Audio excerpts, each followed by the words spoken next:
ራይት የሚያገኘው ሰው ስለዚህ ጥያቄ መልስ የመለሰ ሰው ነው። ስለዚህ ሁሉ ጊዜ ስለ አካባቢ፣ ስለ ዓለም፣ ስለ ሰዎች ምን ልወቅ ይሆናል። ብዙ ራይት እንዳገኝ፣ ብዙ ስኮር እንዳረግ፣ ብዙ ጎበዝ ተማሪ እንደሆነ። ስለ ውስጣዊ ማንነትና ስለ ራስ ማወቅ ውጫዊ ሽልማት የለውም።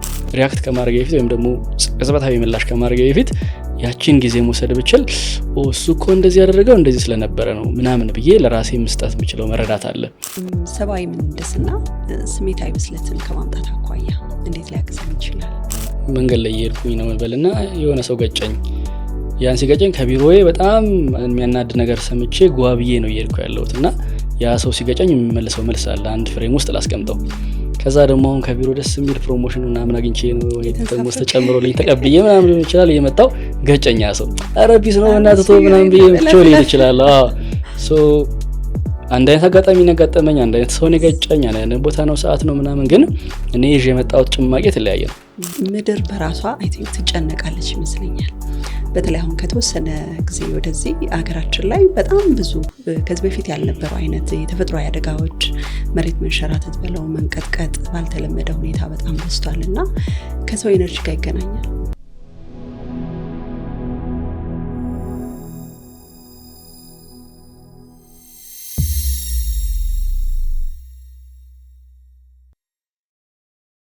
ሰፋ አድርገን ብናየው በተለይ እንደኛ ማህበረሰብ እንደ ኢትዮጵያዊ ትንሽ ከኛ የራቅ አድርገን ነው የምናስበው አይደል? አርምሞ፣ ዝምታ፣ ተመስጦ፣ ሜዲቴሽን ስንል ከሆነ ከሌላ ባዕድ መንፈስ ጋር ወይም ደግሞ ከሌላ እምነት ጋር ነው የምናገናኘውና በጣም ብዙ ተቃውሞዎች ሲገጥሙት ያለውና አንተ ደግሞ በደንብ ከኮንቴክስቱ ጋር ከአገራዊ ሁኔታ ጋር ከእምነታችንም ጋር አዋደህ ነው አርምሞን የምታየውና እሷ ላይ ትንሽ ጊዜ ብንወስድ።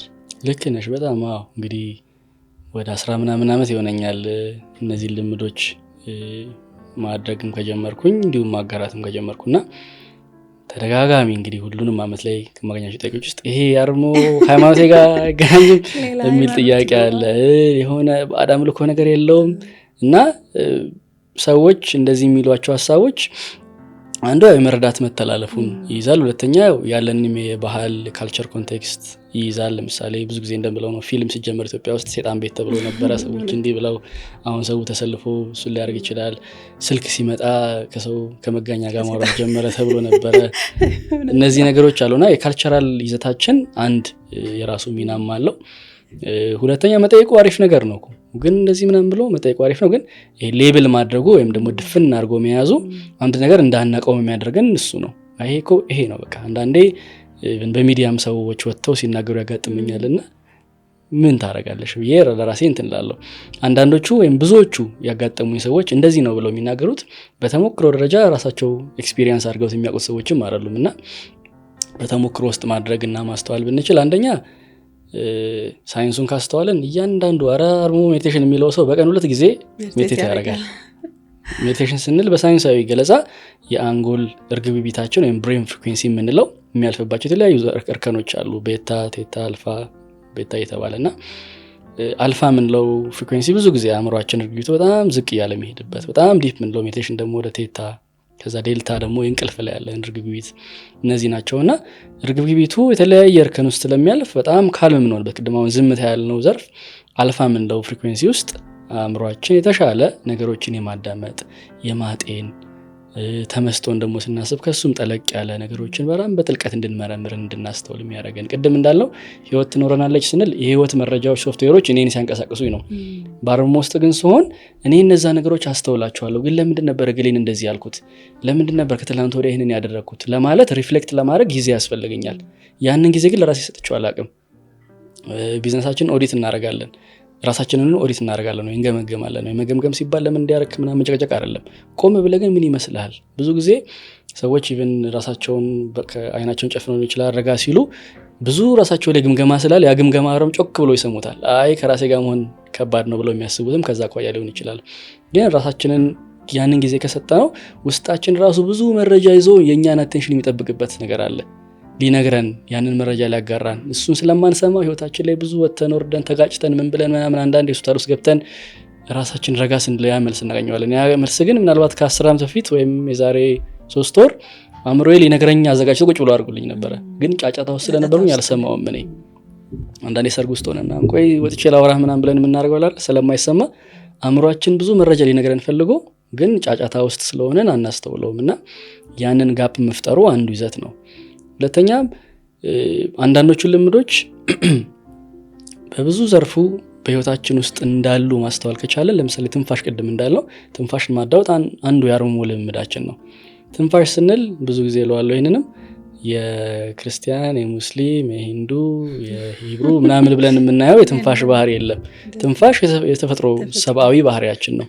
ስለዚህ ትንፋሽን ማዳመጥና ስለ ራሴ በትንፋሽ መረዳት መቻል ተፈጥሯዊ ባህሪን መረዳት መቻል ነው። ስለዚህ አርምሞ ስንል አንዱ ተፈጥሯችን ራሱ መመርመር መቻል ነው። ግን አንዳንዴ መመርመር ስንል አንብበን ከምናደርገው የበለጠ ኤክስፒሪየንስ አድርገን በተሞክሮ ውስጥ አድርገን የምናገኘው ይበልጣል። በዘልማድ የምናየውን ነገር ምናልባት ቆም ብሎ በእርጋታ ማጤን በሚገባ እርጋታና ማጤን ውስጥ እንገባ የእኛ መረጃ ቀጥተኛ ይሆናል ነው። አንድ ሰው ሳይክል ለመንዳት 6 መጽሐፍ አንብቦ ሳይክሉ ላይ ወጥቶ ማያውቅ ከሆነ ብዙ ጊዜ ለዋለኝንም ስለ ማር ፒኤችዲን ሰርቼ ማር ቀምሼ ማላውቅ ከሆነ ብዙ መረጃ ልሰበስብ እችላለሁ፣ ብዙ ማስተምሮችን አግኝቻለሁ። ግን አርምሞ ውስጥ ምንድነው ማድረገው? ቀጥተኛ ስለ ራሴ ኤክስፒሪየንስ ስለራሴ ተሞክሮን ማግኘት እችላለሁ። አሃ እንለው ጊዜ አላላና አንዴ ያቺ እኮ ጊዜ ነች አርምሞ ጊዜ ምንላት እንላለን። አንዳንዴ ለካ እንደዚህ ነው ያቺ አርምሞ ነች። ግድ አንድ ሰው አይኑን ጨፍኖ እግሩን አጣርሞ የሆነ ቦታ መሆን ያጠብቅበትም። ብዙ የሚያስበው ሰው እንዲህ ማለብኛ እኔ መጨፈንና ምን እነሱ በአካል ደረጃ ከአካል ከፊዚክስ ወይም ደግሞ ከሜካኒክስ አኳያ አከርካሪያችን ቀጥ ሲል መረጃ ፍሰት ይጨምራል።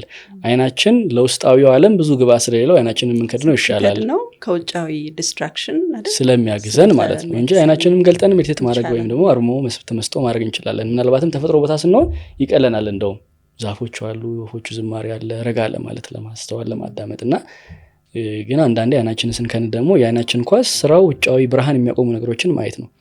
ሀሳቦቼ ብርሃን የሚያቆሙ አይደሉም። ስለዚህ አይኔን ከደኛ ውስጥ ያሉትን ባህሪያት ለማዳመጥ ቀላል ሊሆን ይችላል። ባልከድነውም ደግሞ እርጋታ ውስጥ ከሆንኩኝ ወደዛ ቀረብ ሊያርገኝ ይችላልና ተፈጥሯዊ ባህሪያት ናቸው። ሁላችንም በማናቀው ደረጃ ሊሆን ይችላል በየቀኑ የምናደርገው ነው። ይህንን ሳይንሳዊና መሰረታዊ በሆነ መልኩ ማድረግና መተግበር ከቻለን ወዲያው ይሄን አድርጌ ይሄን አገኘው የሚለውንም እንድናስተውለው ያግዘናል። ሶስተኛ ሜዲቴት ስናደርግ የሆነ ነገር ለማግኘት ብቻ አይደለም፣ ለማዳመጥም ራስን ለማስተዋልም አንዳንድ መረጃዎችን ቦታ ለማስያዝም ምክንያታቸውንም ለማወቅም ብዙ እርከኖች አሉትና ተፈጥሯዊ ነው፣ ሳይንሳዊም ነው፣ ተግባራዊም ነው። ስለዚህ ፍልስፍና አይደለም፣ ሃይማኖትም አይደለም፣ እምነትም አይደለም፣ ተግባራዊ ሆነ አካላችንን ስፖርት ሰርተን የሚሰማን ስሜት እንዳለ አእምሮም ትንሽ ጂም ይፈልጋል የሚለውን እንድናስተውል ነው ይመስለኛል። በአገራችንም ታላላቅ እምነት አባቶች ያደርጋሉ፣ ሜዲቴት ያደርጋሉ። እንግዲህ ቃሉ ሜዲቴሽን ሲባል ምናልባት ከሌላ የመጣ ይመስለናል እንጂ ብዙ ጊዜ ኢቭን ስብከቶቻቸውን የሚያደርጉት ዛፍ ጥላ ስር ነው። ወደ ሰው ከመድረሳቸው በፊት ደግሞ የራሳቸውን ጊዜ የሚወስዱባቸው በዝምታ ውስጥ የሚቀመጡባቸው በጣም ብዙ ጊዜያቶች አሉ። አይ ቲንክ እሱ ሜዲቴሽን ነው፣ ቃሉ ነው። አርምሞም ብዙ ቦታ ሜንሽን ይደረጋል። ብዙ ሃይማኖታችን ላይም በደንብ ካስተዋል መጽሐፍ ቅዱስ ላይም ቁርአን ላይም አለው በሌላ ስም በሚገባ አለ። ምክንያቱም በራሱ የሆነ ነገር ለማድረግ የሚወስደን ባህሪ አይደለም ያለው። ለምሳሌ መኪና መንዳት ብለን እናስበው። መኪና መንዳት ከየትኛውም ሃይማኖት ጋር አይገናኝም። ግን የተለያየ እምነት ተቋሞች የተለያየ ስራ እንቅስቃሴ ለማድረግ ስልክ ቢጠቀሙ መኪና ቢጠቀሙ የሚፈልጉትን ነገር ከአንድ ደብር ወደ ሌላኛው ደብር ከአንድ ቤተክርስቲያን ወደ ሌላኛው ቤተክርስቲያን ማድረስ የምንችላቸው ነገሮች ይኖራሉ። በዛው ልክ አርምሞ በአእምሮ ዘርፍ የተለያዩ ነገሮችን ማድረግ የሚያስችለን ክህሎት ማዳበር ነው። ስለዚህ አንድ ሰው መኪና መንዳት መቻሉ የሚሰጠው የሚጨምረው ነገር አለ። ሁሉ ጊዜ መኪና መንዳት አለበት ማለት አይደለም፣ ግን ሲያስፈልገው መጠቀም ይችላል። አእምሮዬን ግን ምን ያክል መሸፈር ብፈልግ አደርገዋለሁ። ቅድም እንዳልነው መሪ እንዲሳረግ እንደሚያደርግብኝ ከሆነ አእምሮዬ ትንሽ መግራትን ይፈልጋል። ወይም ደግሞ ቅድም እንዳልኩት እንደጄ መታጠፍና መዘርጋት መረጃ እንዲቀበል አእምሮዬ ምን ያክል ማድረግ ይችላል። ሶ አእምሮዬን የኔን መረጃ እንዲቀበል የማሰለጥንበት አንዱ መንገድ ነው አርምሞ ማለት ነው። ሶ ምን ይጠቅመናል ይሄን ማድረጋችን? አንዱ ከራሴ ጋር በብዙ መልኩ እንድተዋወቅ ያደርገኛል። ብዙዎቻችን ቅድም እንዳልሽው የተማርነው ማናወራችንም ከትምህርት ቤት ጀምሮ ብዙ የተማርናቸው ነገሮች ውጫዊ ስላሉ ነገሮች እንድናቅ ይፈልጋል። ራይት የሚያገኘው ሰው ስለዚህ ጥያቄ መልስ የመለሰ ሰው ነው። ስለዚህ ሁሉ ጊዜ ስለ አካባቢ፣ ስለ ዓለም፣ ስለ ሰዎች ምን ልወቅ ይሆናል። ብዙ ራይት እንዳገኝ፣ ብዙ ስኮር እንዳረግ፣ ብዙ ጎበዝ ተማሪ እንደሆን። ስለ ውስጣዊ ማንነትና ስለ ራስ ማወቅ ውጫዊ ሽልማት የለውም። እስካለንበት ድረስ። አሁን በውጭ ሰዎች እንትን አድርጓል ራይት ይሰጠው ምናምን የሚባል ነገር። ስለዚህ ወደ ራስ የመመለስ ባህሪ ብዙ ውጫዊ ሽልማቶች ጉርሻዎች ከሌሉት ያን ነገር እንዳስተውል ብዙ ከባቢ ላይ ይፈጠር ይችላል። ግን በደንብ ጠለቅ ብዬ ካየሁት ውጫዊ ተግባራቶቼ ውጫዊ ስኬቶቼ በብዙ መልኩ እኔና እኔ ባለኝ ግንኙነት ላይ የተመሰረቱ ናቸው። አንተ እንዲህ አይነት ሰው ምናምን የምለው ከሆነ ራሴ ላይ የማሳረፈው ጫና ውጪ በጣም ሲገለጥ አየዋለሁ። መስታወቱ ቅድም ያለው እኔ ያለው የሰጠሁትን ብቻ ነው የሚሰጠኝ። እኔ እዚህ ጋር ካለኝ ውጪ አይጨምርልኝም። ስለዚህ አርሞ ስንል አንደኛ ውስጣዊ ያለውን ነገር እንዳስተውል፣ አንዳንዴ ከሰዎች ጋር ሁሉ የምጣላ ከሆነና እሱ ነው ጥፋተኛ የምል ከሆነ የኔን ካላስተዋልኩት ሁሉ ጊዜ ጥፋተኛውን ወደ ውጪ ነው የማደርገው። ቆም ብዬ ግን ለካ እንዲህ ብዬው ነበር የምትለዋል ለማድረግ እኔ ጊዜ ወስጄ ማስተዋል መቻሌ ግብአት ይሆነኛል። ስለዚህ በግንኙነቶች እርስ በርስ ባለን መስተጋብር ከጤና እኮ የቀደም እንዳለው ምግብ ዝም ብዬ የበላው ሰውነቴ እኮ ከጠገበ የተወሰነ ደቂቃ አልፏል። እኔ ግን መረጃውን ስላላገኘው ዝም ብዬ ከላይ እበላለሁ። አካሌ መረጃ እየሰጠኝ ነው። እሱን መረጃ ግን ለማዳመጥ እኔ ጆሮዬ ብቻ ሳይሆን አቴንሽን ፊሊንግ ማድረገው ማንነት አብሮ መሆን አለበት። ስለዚህ አካሌን በደንብ እንዳስተውለው ለጤና ትልቅ ግብአት መሆን ይችላል። ከዛ ሲያልፍ ቅድም እንዳለው በመንፈሳዊ ህይወታችን አካልና አእምሮአችን በላይ የሆነ ማንነት ክፍላችንን ነው የምናሳድገው የምናሰፋው። እሱ ጋርም ስንሄድ ቅድም እንዳልነው አካሌ አእምሮዬ ወደዚህ ይጎትቱኝ ከነበረ እነሱን ማስተዋል። ለምሳሌ ብዙ ጊዜ ላለው ሽንቴን ውጥር አድርጎኝ የሆነ ሰው ምርጥ ወሬ ራሱ ቢያወራ እኔ ማሰበው ሽንት ቤት ሄጄ ፎይ የምልበትን ሰዓት ነው።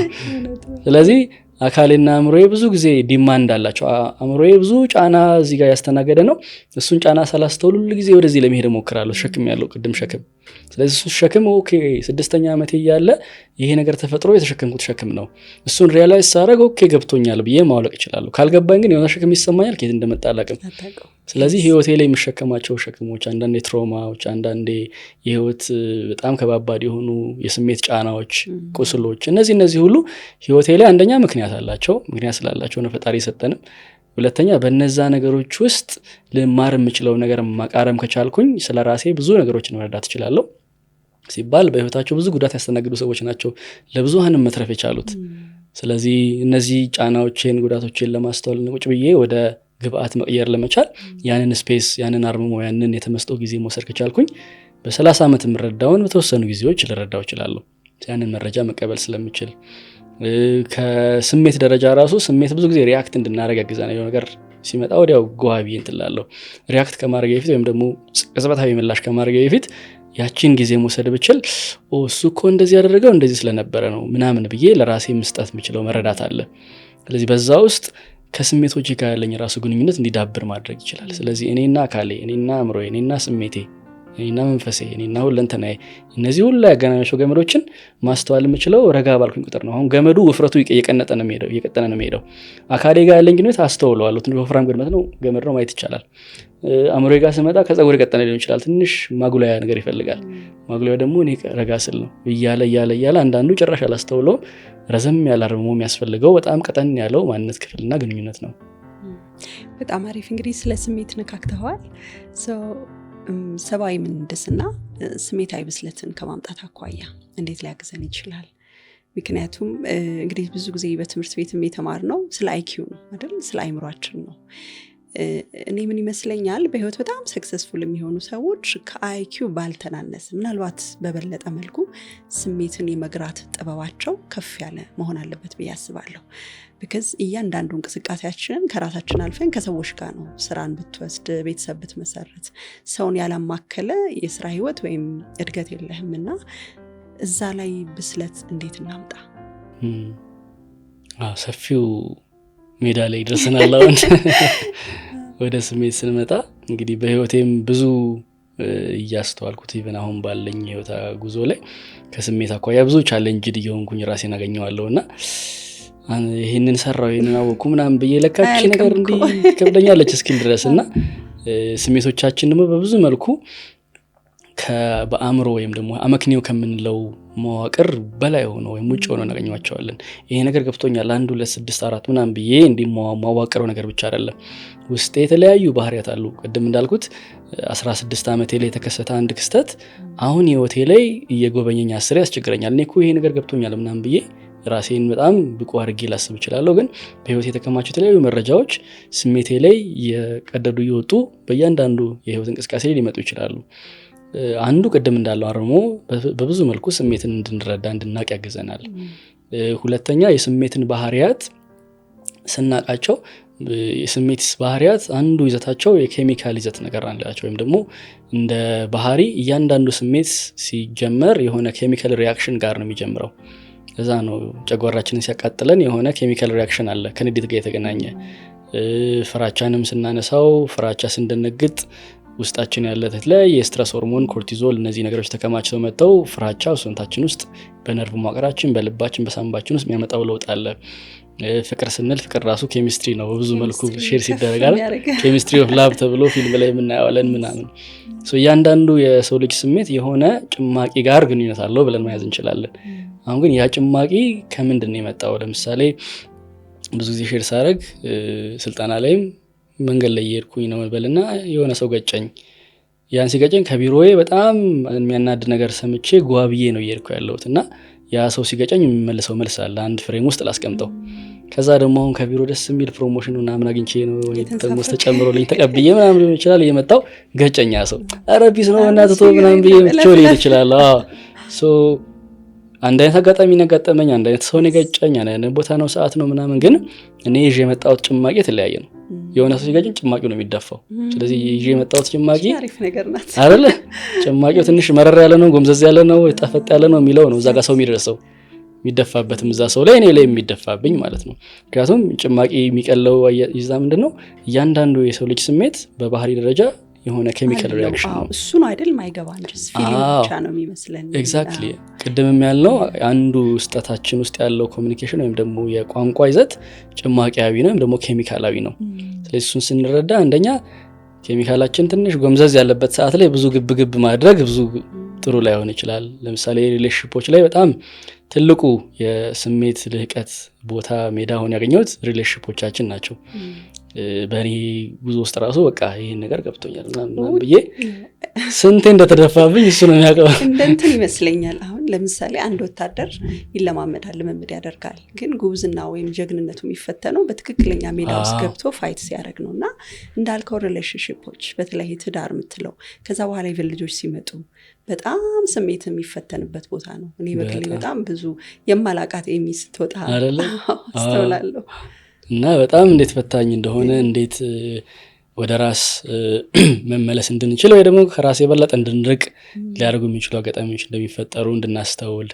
አሁን አንዱ ራሴ ላይ የነበረው አሁን ግምገማ ምንድነው አንተ እነዚህ ነገሮች የምታውቀው እንዴት ነው እንደዚህ ቻሌንጅ ነው እንዴት ትሪገር ትሆናለህ እንዴት እንደዚህ ስሜታዊ ትሆናለህ ምናምን ብዬ የመጀመሪያው እንትን የነበረው ራሴ ላይ ግምገማና ጫና ብዛት ነበር። አይ ይሄ እኮ ያልተጫወትኩበት ሜዳ ነው ቴሪቶሪ ነው። ስለዚህ ራሴን እንዴት ነው ማስተዋል የምችለው? ኦኬ እንደዚህ ሲባል ለካ እኔ ጠብቄ የነበረው እንደዚህ እንደሚሆን ነው። ለካ ማላቃቸው ትንንሽ ጩጫዎች እኔ ውስጥ ነበሩ። ስለዚህ ከኔ ማንነት ጋር ካላስተዋልኳቸው ማንነት ክፍሎቼ ጋር እንድገናኝ ጥሩ ከባቢ ፈጥሮልኛልና ብዙ ጊዜ ብዙ ሰዎች ብዙ ጉዳቶቻቸው የሚከናወኑትም ወይም የሚከሰቱትም ሪሌሽንሺፖች ወይም ደግሞ ግንኙነቶች ውስጥ ነው። ምክንያቱም አካልና አእምሮ ላይ በብዙ መልኩ እኔና እኔ የምንፈታው ጨዋታ ነው። አካሌ እንደዚህ ያደርገዋለሁ እና በለዋለሁ አስተኛዋለሁ ተነፍሳለሁ ምናምን፣ አእምሮዬ ጋር ብዙ ሶፍትዌር ላይ ጨዋታለሁ ምናምን። ስሜት ጋር ስመጣ ስሜቶች ብዙ ጊዜ በመስተጋብር ውስጥ ነው የሚመጡት። ምክንያቱም እኔ ማላቃቸውን በተኖች የሚነኩልኝ ጎንተል የሚያደርጉልኝ ሰዎች ያስፈልጋሉ። ለዛም ነው በስሜት ደረጃ ማደግና መላቅ የፈለገ ሰው ሪሌሽንሺፖች ውስጥ ወይም ደግሞ ግንኙነቶቻችን ውስጥ ነው ብዙዎቹ ያሉት። ለዛም ነው ቅርብ ያለው ሀገሮች እኮ ጦርነት ውስጥ የሚገቡት። ሩቅ ያለው ሀገሮች ምናልባት ብዙ ምትላይሉ ይችላሉ። የሚነካካ ሰው መተሻሸት መተጎነታተል ስለሚፈልግ ነውና ብዙ ጊዜ በህይወት የሚጎዱን የምንላቸው ሰዎች ቅርባችን የነበሩ ምናልባትም የወደድናቸው ሰዎች ነበሩና የአንዱ ምንድነው ቨልነራብል እንድንሆን ተጋላጭ እንድንሆን ያደርገናል። መንገድ ላይ ያለን ሰው ብዙ ተጋላጭነት ላልሰጠው ይችላል። የቅርቤን ሰው ግን ቅድም እንዳለው ሚረሩ ብዙ ነገር ነው የሚከፍተው። ቅድም ልብስ ለብሼ ነበር፣ አሁን ልብሴን አውልቄ ራቁቴን ነው ማየው። ስለዚህ የበለጠ ተጋላጭ ሆኛለሁ ለራሴ ራሱ። ያ ተጋላጭነት ደግሞ ለሰው ተጋራ። ስለዚህ በዛ መጋራት ውስጥ እኔ ራሴ ላይ መደብቃቸው ነገሮች ለራሴ ደስ የማይሉኝ ነገሮች ይሄ ሰው ወይም ተታቅነው እሷ። ስለዚህ በዛ ውስጥ ተጋላጭነቴ የተወሰነ ትሪገርድ እንደሆነ ያደርገኛል። ወይም ደግሞ የሆነ ለመጠበቅ የምሞክረው ነገር አለ፣ እንዳይታወቅብኝ የምሞክረው ነገር አለ።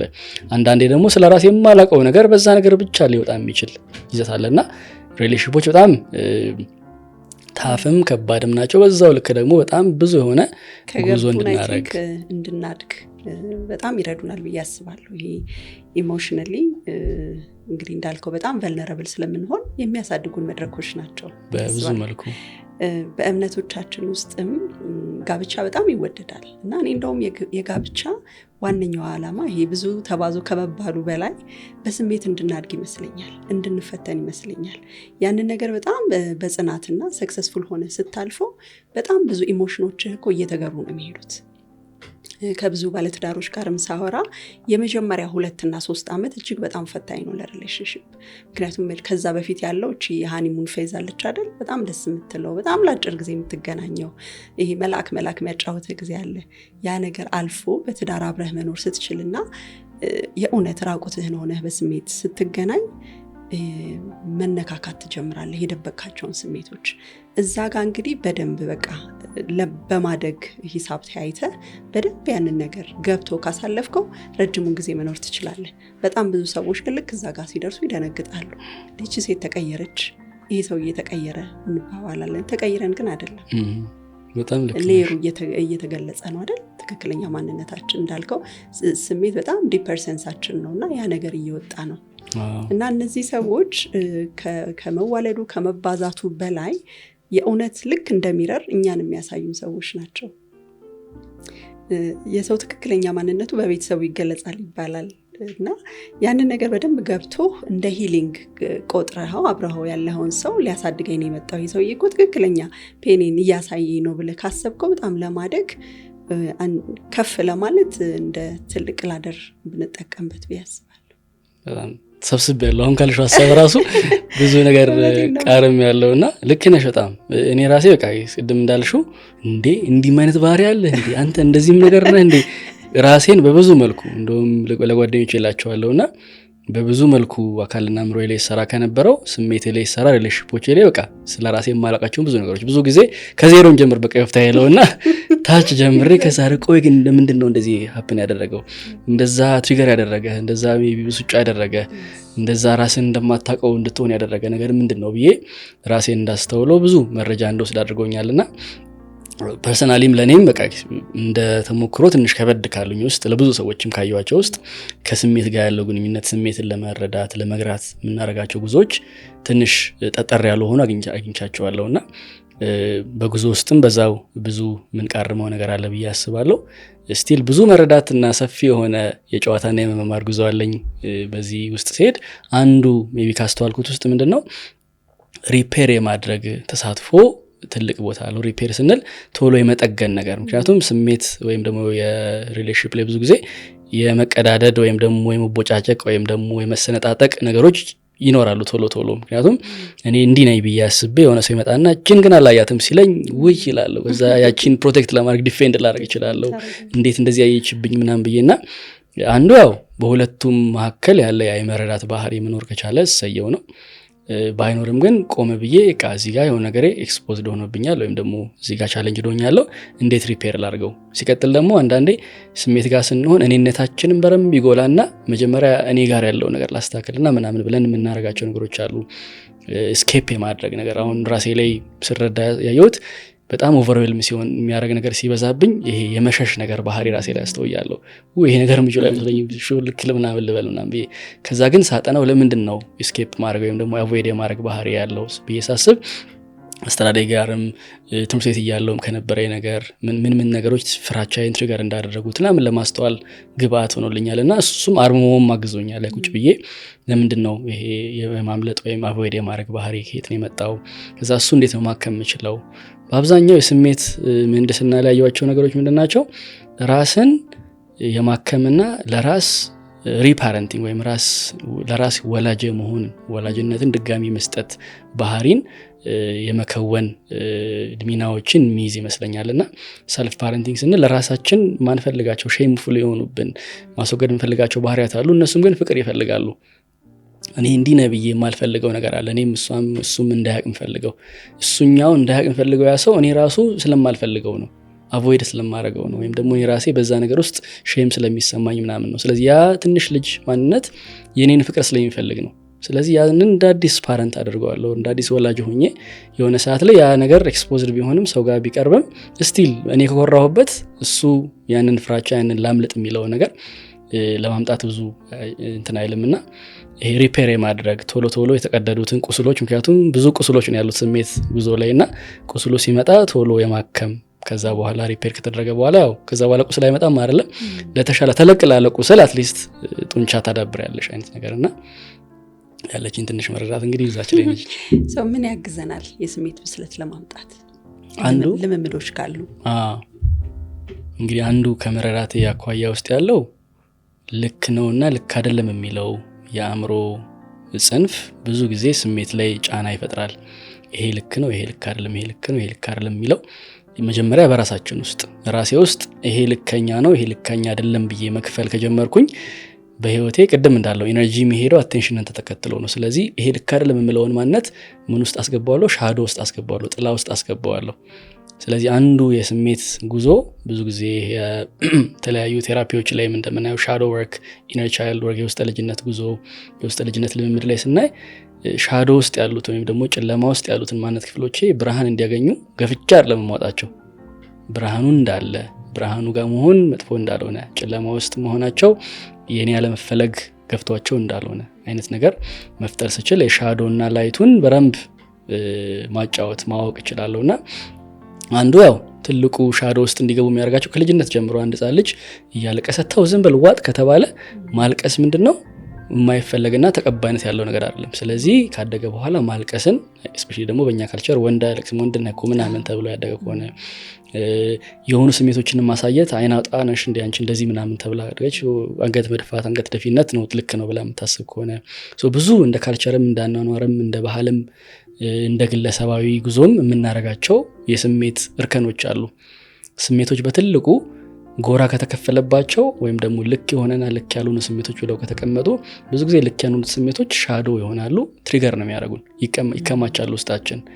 ብዙዎቹ ስሜቶች ደግሞ ብዙ የሚከማቹባቸው ቦታዎች ወደ አካላዊ ህመም ይቀየራሉ። ለምሳሌ ጉልበት፣ ጀርባ ህመም ያለባቸው ብዙ ሰዎች አሉ።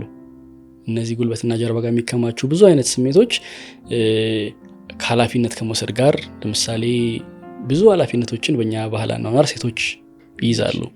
ስለዚህ እነዛ ሲሸከሙ ብዙ ጊዜ በቃ የሁሉ የቤቱ ኃላፊ እኔ ብቻ ነኝ ብዬ ማሰብ ከሆነ እንደ ሴት ያንዳንዱ ነገር በቃ ሴት ሁሉ ነገር መሸከም አለባት። ስለዚህ ያ መሸከም ስፔሻሊ እኔ ከምችለው በላይ ከሆነ አካሌ ያንን የተሸከምኩትና ኃላፊነት ኦቨር የሆነ ኃላፊነት ጫንቃ ላይ፣ ትከሻ ላይ፣ ወገብ ላይ፣ ጉልበት ላይ እንዲከማቸው ያደርጋቸዋል። ስለዚህ እነዛ አካሎች መልክት የሰጡኝ ነው። ከምትችዩ በላይ የተሸከምሽ ነው፣ እኔ ብነግርሽ ስላልተሰማሽ ቢያንስ በዚህ በኩል አሳውቅሽ እያለ ነው የሚሄደው። ንዴት እናደዳለው ባውንደሪ የታለፈ ነው እያለ መልክት የሰጠኝ ነው። ስለዚህ ያን ነገር ቆም ብዬ ለምን ብዬ ማስተዋልበት ጊዜ ከሌለ ያ ነገር ወደ ጨጓራ ወደ አልሰር የተቀየረ ይመጣል።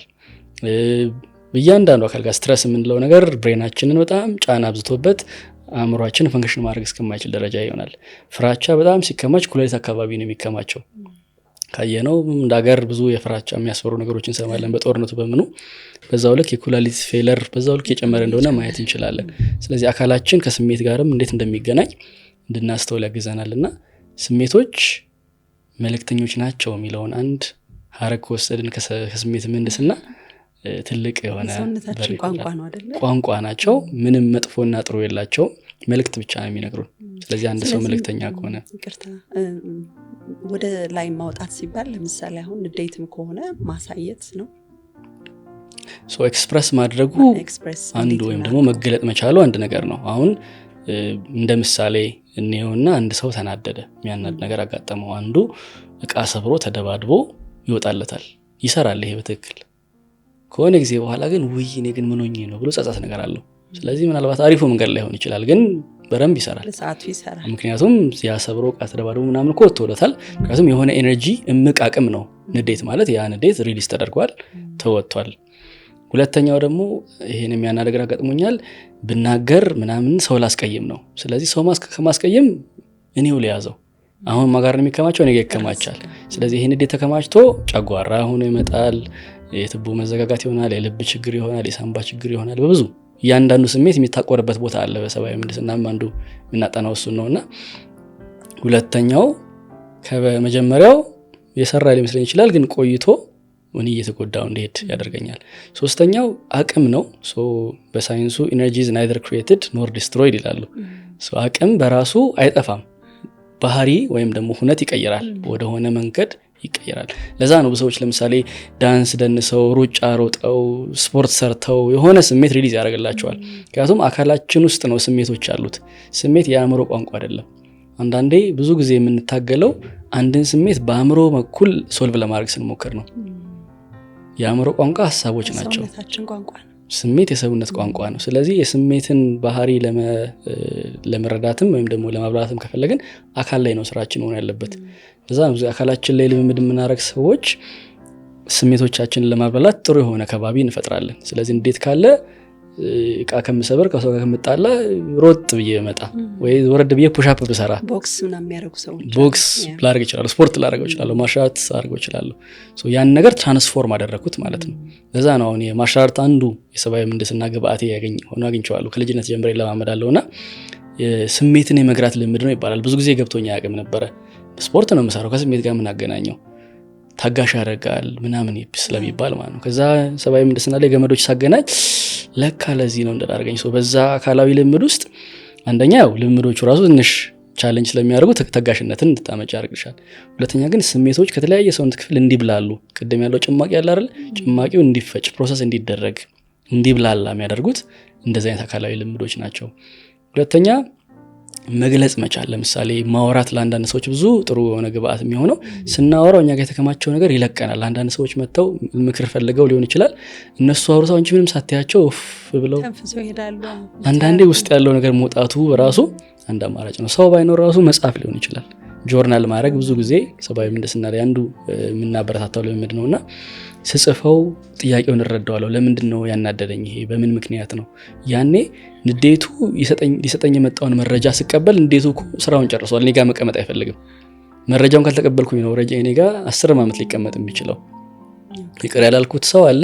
ይቅር የምለው ስረዳው ነው። ኦኬ እሱም እኮ በዚህ ነገር አልፎ ነው ምናምን ስል ያ ጫና ያ ቂም ሪሊስ ያደርጋል። ስለዚህ አካሌ ወይም ደግሞ ጉበቴ ላይ ተቀምጦ የነበረው ቂም ሪሊስ አድርጎ ከሄደ ጉበቴ ላይ ያለው ጫና ሪሊስ አደረገ ማለት ነው። ልቤ ላይ ያለው የጥላቻ ስሜት ረጅም ዓመት ቆይቷል። ግን ጥላቻዬን እስቲ ረገብ አድርጌ ለማስተዋል ስሞክር ጥላቻው ሲሄድ እኔ ውጭ ሀገር ያለው የሁለንተናዊነት ሳይንስ ዩኒቨርሲቲ ውስጥ ካንሰር ወይም የብዙ ዓመት የልብ ችግር በኖርማል ሕክምና አይድንም የተባሉ በሽታዎች በእንደዚህ አይነት ልምዶች በሳቅ በቅርባይነት በተለያየ አካል አርሞ ልምዶች ሙሉ ለሙሉ ሂል አድርገዋልና በጣም አስገርሞኝ የነበር እዛው ሆኜ ሳያቸው። ሳይንሱን ግን ስናየው በደንብ ተግባራዊ ሳይንስ ነው። ደስ ይላል። ወደ መጨረሻው ሀሳብ ስንሄድ ስለ ኢነርጂ ብናወራ በጣም ደስ ይለኛል። በተለይ አሁን ኤነርጂ በጣም በተለያየ ሚዲያ በደንብ ዲፋይን እየተደረገ ያለ ነገር ነው እና ኢነርጂ ቫይብ ይባላል። እንግዲህ በትክክል በደንብ ባናቀው ኢቨን ውበት ዲፋይን ሲደረግ አሁን አፍንጫ አይን መሆኑ ቀርቶ ቫይብ እና ኢነርጂ በደንብ ፊልም እናደርገው በትክክል የቱ ጋር ነው ብለን መናገር ባንችልም፣ ለምሳሌ የሆነ ቤት ስንገባ ቤቱ እንዳልከው ኪነ ህንፃው በጣም ያማረ ሊሆን ይችላል፣ ግን ለመቆየት በጣም ከብድ ይልሃል። ኤነርጂውን አትወደውም። አንዳንድ ቤት ደግሞ በጣም ሲምፕል የሆነ ቃን ያለው ግን ገብተህ መውጣት ሁሉ ሊከብድህ ይችላል። አሁን ብዙ ጊዜ እንደዚህ አይነቱ ስሜት በተለያየ እምነት ቦታዎች ላይ ሜዲቴሽን ሴንተሮች ላይ አንተ ጋም ስመጣ ፊልም ማድረገው ነገር ነው እና ፊል እናደረገዋለን። ግን ኢነርጂ ምንድን ነው? አንተ ደግሞ በጣም ደስ በሚል መልኩ ነው የምትተነትነው። ኢነርጂ እንግዲህ የህይወት አቅም በሚል ቀረብ ወደ አለቃል ስናመጣው ሃርድዌሩን በመጣነው አይተናል ቅድም አካል ብለን ስናየው። ከዛ ደግሞ ሶፍትዌሩን ብለን ያየነዋል፣ የአእምሮ ባህሪ። ስሜት ደግሞ እነዚህ ነገሮች በደንብ አኒሜት የሚያደርገው ወይም ደግሞ ህይወት ሰጥቶ በደንብ የሚያንቀሳቅሳቸው ነው። ኢነርጂ ደግሞ በቃ ፓወር ሶርሱ ነው። ቅድም ስልክን እንደምሳሌ ብንወስድ ሃርድዌሩ አለ፣ ቁሱ በየአመቱ ካሜራው ምናምን የተሻሻለ የሚመጣ። ከዛ ደግሞ ሶፍትዌሩ አለ፣ የተለያዩ አፕሊኬሽኖች ምኖች የሚጫኑበት። ከዛ በኋላ ውስጥ ያለው መረጃ አለ ምንላላከው ምናምን። ከዛ ግን አራተኛ ቻርጅ ነው። ስለዚህ ያ ቻርጅ ከሌለ ቁሱም ሃርድዌሩም ሶፍትዌሩም ብዙ ጠቃሚነታቸው ያነሰ ነው የሚሆነው። ስለዚህ የህይወት አቅም ስንል ቻርጁን ፓወሩን ነው ሪፈር የምናደርገው። ስለዚህ ያ አቅም የሰው ልጅን ብቻ ሳይሆን ዙሪያችንን የምናየው ህይወት ሁሉ እንስሳትንም ተክሎችንም ጨምሮ ህይወታቸውን የሚያንቀሳቅሰው ያ የህይወት አቅም ነው። በተለያየ ካልቸር ውስጥ የተለያየ ቃል ይሰጠዋል፣ ግን ሁሉም ካልቸር ውስጥ አለ። ለምሳሌ ወደ ቻይኒዝ ሜዲሲን ስንሄድ ታይቺ ልምምድ ስንሄድ ቺ የምንለው የህይወት አቅም ነው። ወደ ጃፓን ኪ ተብሎ ይታወቃል። በተለያየ ባህላት ውስጥ ወይም ደግሞ በተለያየ አኗኗር ውስጥ የሆነ ቃል ተሰጥቶት እናገኘዋለን። በሳይንስ ስናየው ባዮፕላዝማ ይባላል። ትንሽ እንግዲህ አጭር የሳይንስ ክራሽ ኮርስ ሼር ልናደርግ ነው። መሰረታዊ ኬሚስትሪ ስንማር የቁስ ነገሮችን ባህሪ ስንማር 3 ባህሪ ያላቸው ሶሊድ፣ ሊኩዊድ፣ ጋዝ አንኳር ያለው፣ ከዛ ፈሳሽ፣ ከዛ ደግሞ ጋሽየስ። እዛ ግን አያቆምም። 4ኛው ፕላዝማ ይባላል። ይሄ ኤነርጂ የምንለው ባህሪ ከ3ቱ ረቂቅ የሆነው ነው።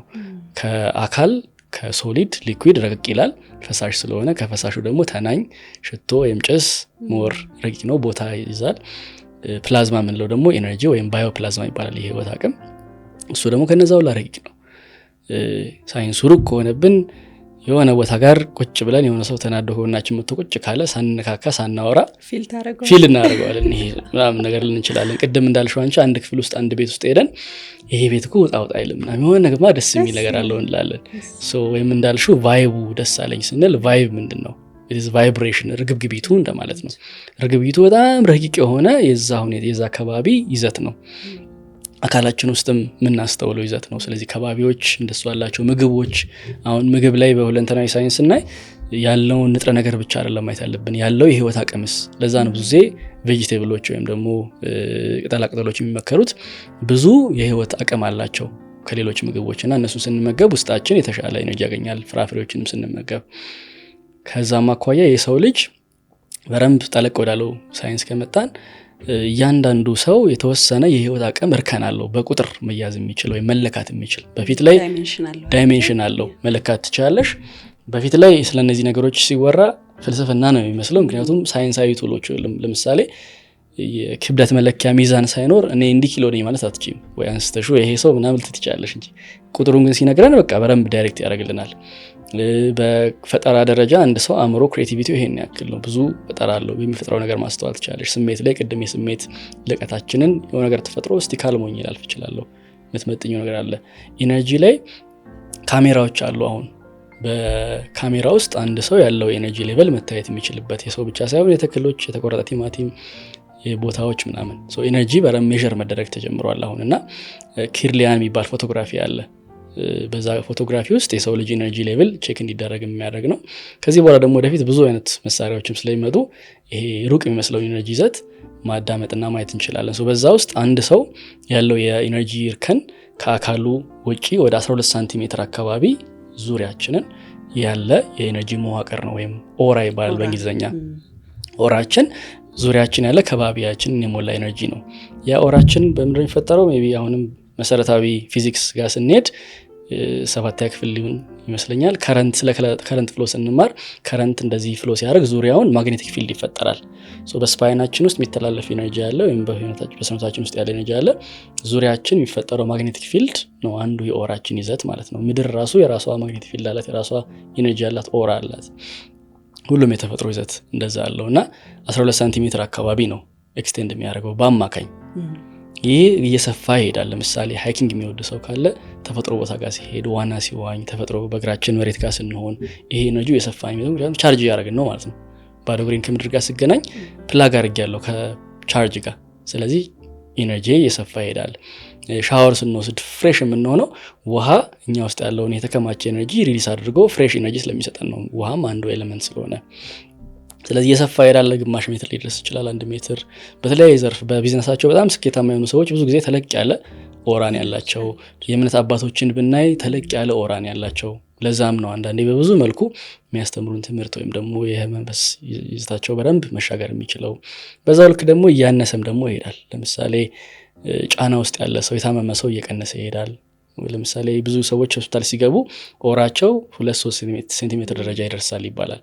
በጣም አንሶ ማለት ነው። ስለዚህ ነው ሐኪም ቤት ስንገባ የሆነ ጭንቅ የሚል ስሜት የሚለን በጣም ብዙ ሰው እዛ ውስጥ ኤነርጂ ሎ ነው ያለው። ስለዚህ አንቺ ጥሩ ኤነርጂ ከገባሽ ከአንቺ ብዙ ኤነርጂ ወደዛ ይሄዳል። ምክንያቱም ኤነርጂ ከከፍተኛ ቦታ ወደ ዝቅተኛ ቦታ ነው የሚሄደው።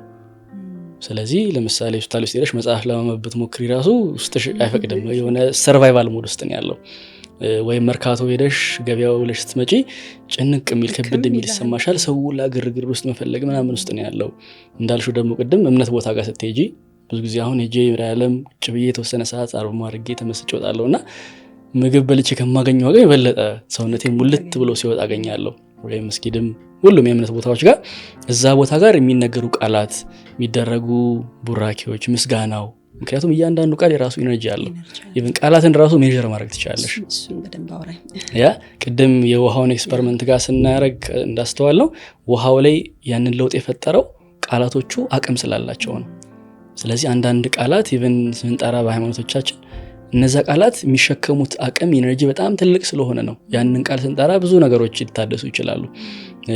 ኢቭን ምስጋና እንደ ሰው አመሰግናለሁ ስንለው ያ ሰው ደስ የሚል ስሜት የሚሰማው ነው። ያ ምስጋና ይዞት የሚሄደው ኢነርጂ ስላለ ነው። አልወደህም ስትይው ያንን ሰው የሆነ የሚሰማው ኢነርጂ ያ ቃል ይዞት የሚሄደው ኢነርጂ ስላለ ነው። ስለዚህ ቃላት በብዙ መልኩ ኢነርጂ ይዘው ነው የሚሄዱት። ከባቢዎች ኢነርጂ ያላቸው ቅድም እንዳለው የእምነት ቦታዎች ላይ ቡራኬ፣ ምስጋና እነዚህ ኢነርጂ ስለሚይዙ ምግቦች፣ የምንጠቀማቸው እቃዎች በጣም ፕሮሰስ የተደረጉ ምግቦች ብዙ ጊዜ ኢነርጂያቸው ትንሽ ነው። ንጥረ ነገር አላቸው ሊባል ይችላል፣ ግን ያላቸው የህይወት አቅም ትንሽ ስለሆነ ውስጣችን የሚሰጡን ኢነርጂ ብዙ ላይሆን ይችላል። ስለዚህ ኤቭሪ ነገር ያለው ኢነርጂ መጠን የተለያየ ነው። ለኢነርጂያችን ግብአት ሊሆንም ይችላል፣ ከኢነርጂያችን ሊወስድብንም ይችላል እና ኢነርጂ አንዱ በመሰረታዊነት ከሱ ጋር ነው የሚገናኘው።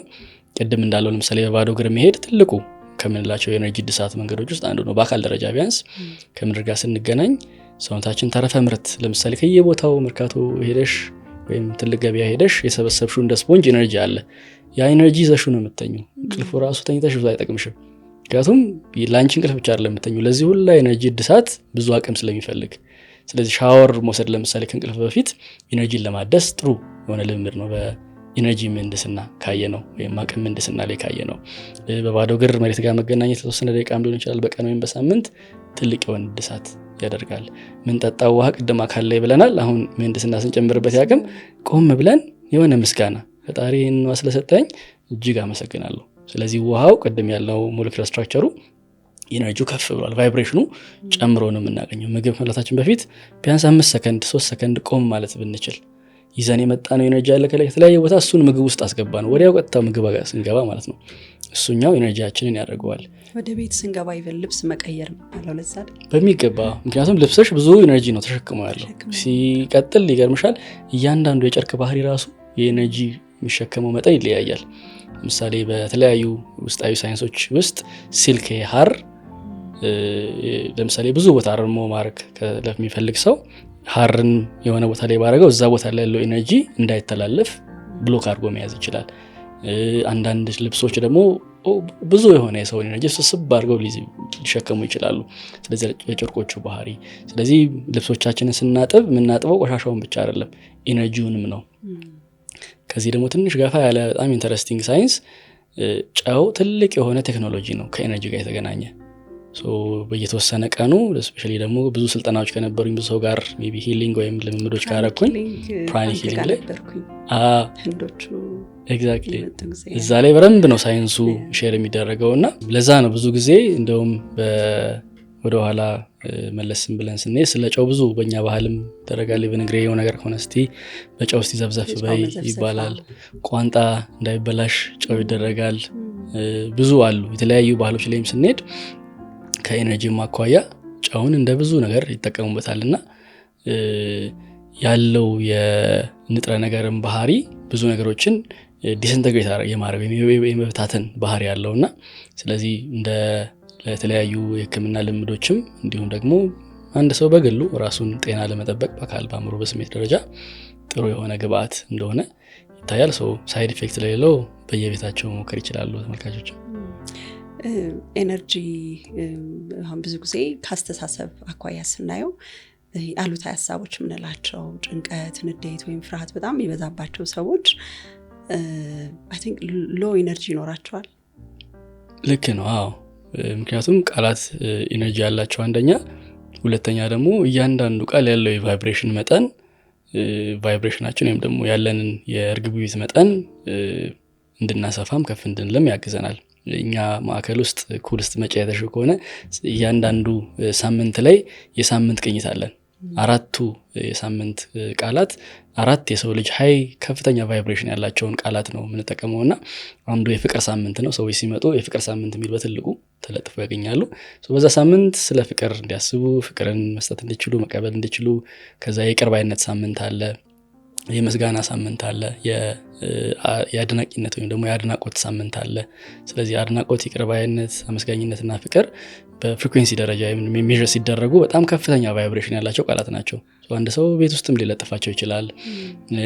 እነዚህን ቃላት ሊለማመዳቸው ይችላል። አርምሞ ላይ፣ ጸሎት ላይ ቢያስታውሳቸው እነዚህን እና በተግባር ደግሞ ማንን ይቅር ማለት እችላለሁ፣ ማንን ማድነቅ እችላለሁ። ብዙ ጊዜ ኮምፕሌን የምናደርግባቸው ነገሮች ብዙ ይኖራሉ። በፖለቲካ፣ በአገር፣ በዌዘር፣ በአኗኗር፣ በምናምን። እስቲ ዞር ብለን ደግሞ ምን ማድነቅ እችላለሁ ዛሬ ምን አንድ በጎ ነገር አስተውያለሁ። ያ ምንድነው? አእምሮዬ በጎ ነገሮችን እንዲያስተውል አድርገዋለሁ። ሁለተኛ ልክ በጎ ነገር እያሰብሽ መናደድ ይከብዳል አይደል? ይቅርታ እየሰጠሽ አንድ ሰው ላይ ቂም መያዝ ይከብዳል። ስለዚህ የቃላቶቹ ባህሪ ብዙ ጊዜ ወርታችን ሰብሰብ ለሚያደርጉን ወይም ከበድ ከሚያደርጉን የስሜት ቫይብሬሽኖች ከፍ እንድንልም ያግዙናልና እነዚህን አራቱንም መለማመድ በስሜትና በአእምሮ ደረጃ ኢነርጂ እንዴት እንደሚመጣ ማየት እንችላለን። መጨረሻ ላይ ማንሳት የምፈልገው ምድር በራሷ አይ ቲንክ ትጨነቃለች ይመስለኛል።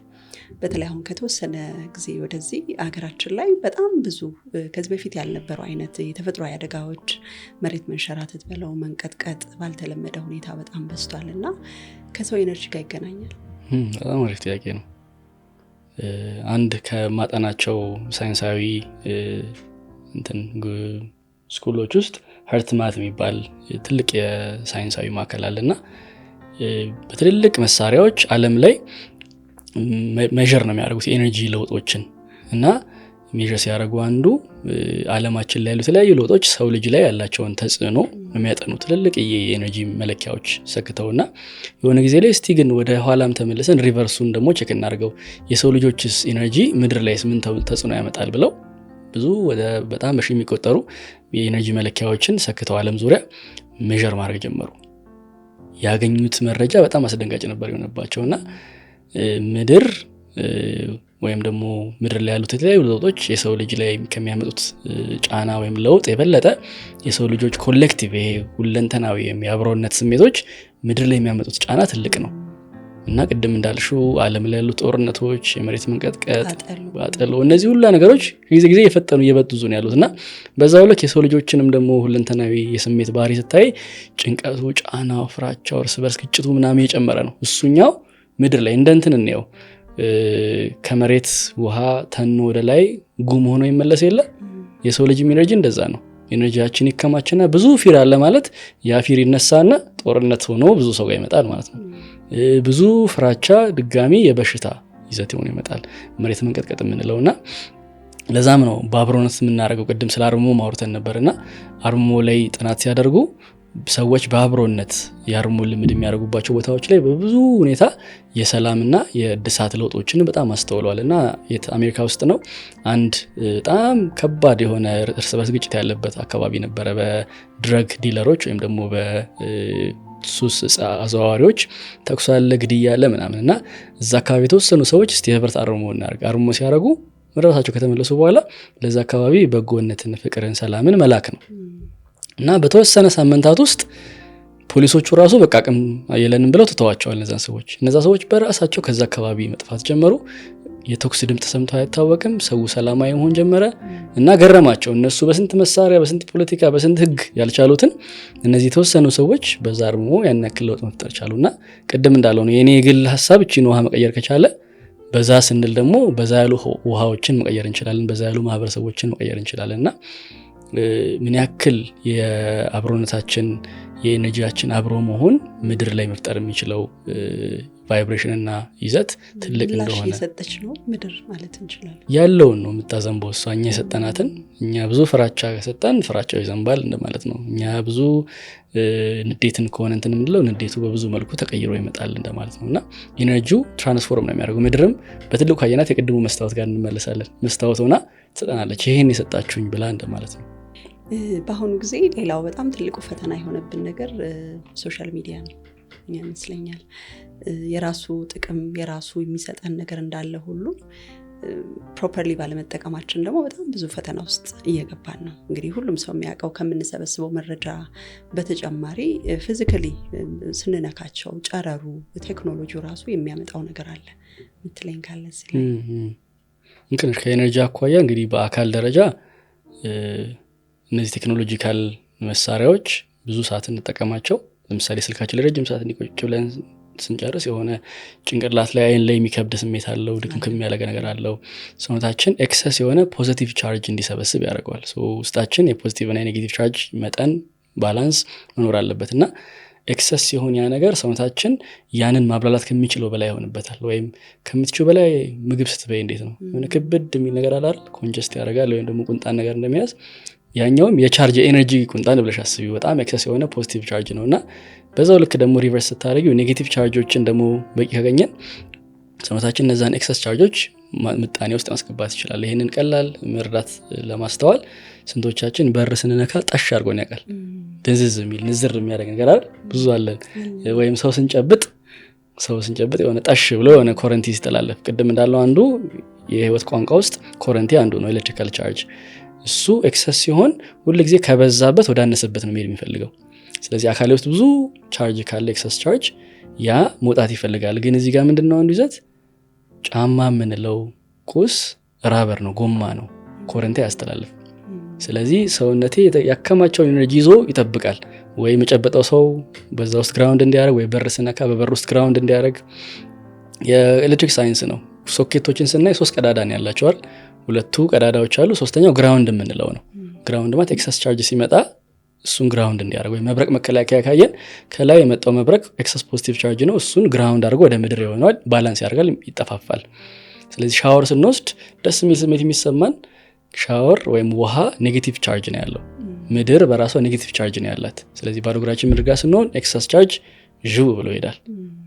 ሻወር ስንገባ ሻወሩ ውሃው ኤክሰስ ቻርጅ ከኛ ላይ ጽድት አድርጎ ይወጣል፣ ፍሬሽ እንሆናለን። ውሃው ብቻ አይደለም የሚያድሰን ማለት ውሃ ውስጥ ያለው የህይወት አቅም ያለው ባህሪ አለ። እሱ ቻርጁንም ሪሊዝ ስለሚያደርግልን ነውና ሶሻል ሚዲያ ላይም ስንመጣ አንዱ ከቁሱ አኳያ ስልካችን ላይ ካለን ባህሪ ነው። ሁለተኛ ደግሞ እዛ ውስጥ ያሉት መረጃዎች ፖስት የሚደረጉት ደግሞ ቅድም እንዳልነው ኢነርጂ አላቸው።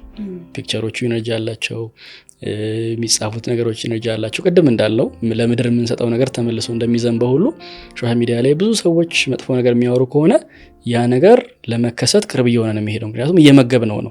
ጥላቻ ብዙ ሰዎች እንትን የሚሉ ከሆነ ጥላቻው ይበዛና ወደ ጦርነት ለመቀየር ቅርብ ነው። የምናየው ነገር ያው እየገዘፈ ስለሚሄድ፣ ምክንያቱም ኢነርጂ በራሱ ጥሩ መጥፎም አይደለም። እኛ የሰጠነውን ቅድም እንዳለው መስታወት ይሄው ብሎ ይመልስልናል። ስለዚህ እኛ ብዙ ጥላቻ ነገር እዛ ጋር ካወጣን ያ ጥላቻ እርስ በርስ ባለን ግንኙነት በሀገር በምን እየሰፋ ይመጣል።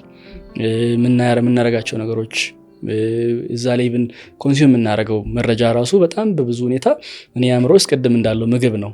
የምበላቸው ምግቦች በቁስ በአንኳር ደረጃ እኔን አካሌን ተጽዕኖ የሚያሳድሩ ከሆነ በሶሻል ሚዲያ፣ በሬዲዮ፣ በቲቪ በምንም የማገኛቸው ምግቦችም እኔ አእምሮ ውስጥ ገብተው አእምሮዬን በዛ መልክ ነው የሚቃኙት ማለት ነው። ቅኝት ነው እሱ ራሱ። እና በትልቁ ሶሻል ሚዲያ ላይ ስንመጣ፣ ቴክኖሎጂ ጋርም ስንመጣ ቴክኖሎጂ ትልቅ የሰው ልጅ ስጦታ ነው ብዬ አስባለሁ። በዛው ልክ ደግሞ ትልቅ የሆነ መሰናክልም ደግሞ መሆን ይችላል። ሁለቱም ፖቴንሻል አለው። ሁለቱም ትልቅ የሆነ ሁነቶቹ ናቸውና ሁነትነትን ማስተዋል ነው የክሁል ሞቶ የመሆን ክህሎት እንለዋለን። እና ክህሎታችን በህይወታችን የመሆንን ባህሪ ማስፋት ስንችል ይሄ ነገር ይሄን መሆን ይችላል ፖሲቢሊቲ ካለው እሱን ማድረግ ደግሞ ፈጣሪ የሰጠን ትልቅ ስጦታ ነው። ይሄ አእምሮ በራሱ ጥሩ መጥፎም አላረገልንም። እኛ ያንን ፖሲቢሊቲ ያንን ሁነት መፍጠር እንድንችል ስጦታ አድርጎልናል ብዬ አስባለሁ። በጣም አሪፍ። እንግዲህ ብዙ ሰዎች ለምን አስፈለገ አሁን ይሄ ሁሉ ነገር ሰልፍ ዴቨሎፕመንት፣ ራስን ማነጽ፣ ራስን መግራት ዝም ብለን አንኖርም ወይ ብለው የሚያስቡ ሰዎች አሉ።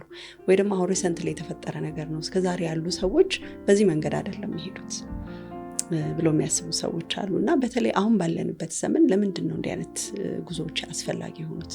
እንደማጠቃለያ አስፈላጊ ነው እንዴ ብዬ ራሴን ጠይቁ ነው የራሴ ማለት ነው።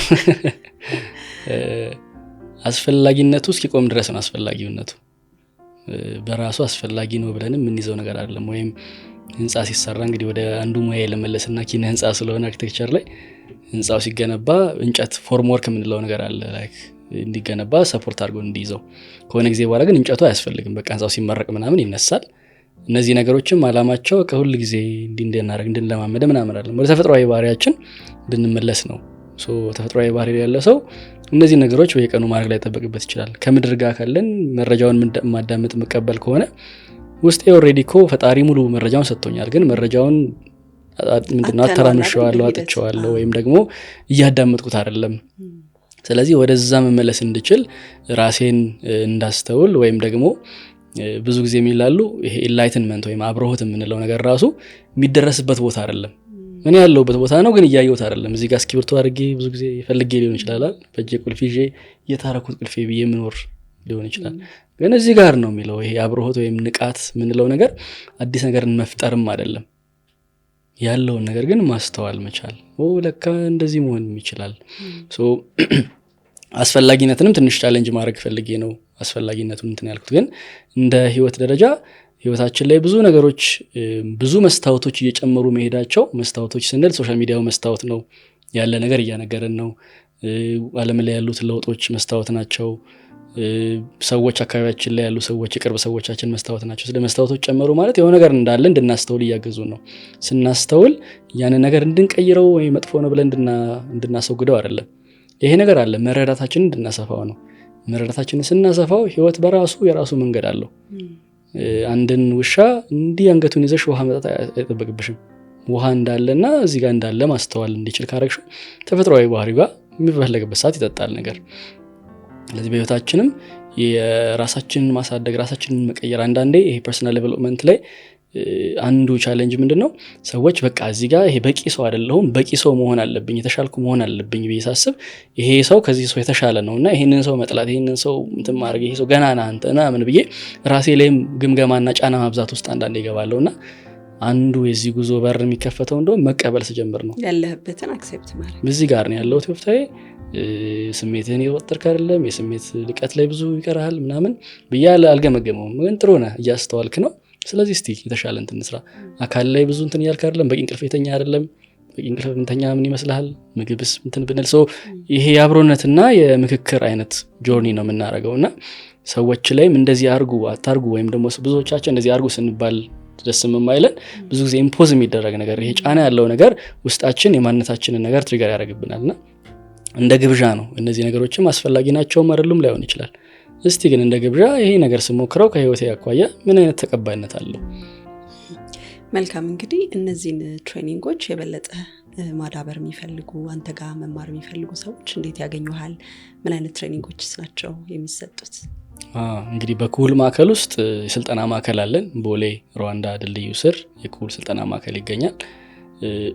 ሞር ኢንተረስት ለሆኑ ሰዎች @ኩል ወርልድ ብለው የሚገቡ ሶሻል ሚዲያችን ላይ ቴሌግራም ላይ ኢንስታግራም ላይ @KHULWORLD ወይም ቁጥርም ለሚፈልጉ ሰዎች 0932 33 33 82 የድርጅታችን ቁጥር ነው። በዚህ ቴሌግራም ላይ መጻፍና ማግኘት ይችላሉ።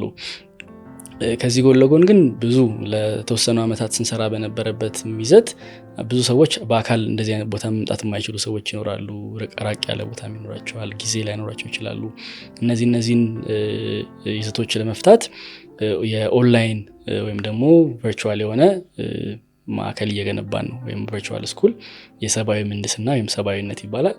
እዛ ላይ የተለያዩ ኮርሶች፣ የተለያዩ ስልጠናዎች፣ የተለያዩ የቻሌንጅ ልምምዶች ይኖራሉና እዛ ላይ በተለያየ መልኩ መሳተፍ የሚችሉበትን ነገር እያመቻችን ነው። በሰብአዊ ምህንድስናም ደግሞ እንደምንገናኝ አስባለሁ። ቅድም ያላቸው የተወሰኑ ያወራንባቸውን አካል፣ አእምሮ፣ ስሜት፣ አቅም ላይ በስልጠና መልኩ፣ በትሬኒንግ መልኩ፣ በቻሌንጅ መልኩ፣ በኮርስ መልኩ ሰዎች በያሉበት ኢትዮጵያ ውስጥ ብቻ ሳይሆን ብዙ ሰዎች ይደውላሉ ከአውሮፓ፣ ከሚድል ኢስት፣ አሜሪካ እንዴት ነው የናንተ ፕሮግራም መካፈል የምንችለው ብለው እነሱንም ተደራሽ ለማድረግ ብዙ ሰዎችን ተደራሽ ለማድረግ ስልካችን ላይ ቅድም እንዳልነው አካውንት ኖሮን የሰብአዊ ምህንድስና ጊዜ እንዲኖረን የሰብአዊ ምህንድስና ልምምድ እንዲኖረን ወደ ሰዎች ደግሞ ተደራሽ ራሳችን ለማድረግ እየሰራን ነው። እጅግ በጣም አድርጌ አመሰግናለሁ። በጣም ደስ የሚል እንግዲህ መንፈስን ከፍ የሚያደርግ ሀሳብ ነው የሰጠኝ። እኔም ለራሴ አድርጌበታለሁ። ያክብርልኝ።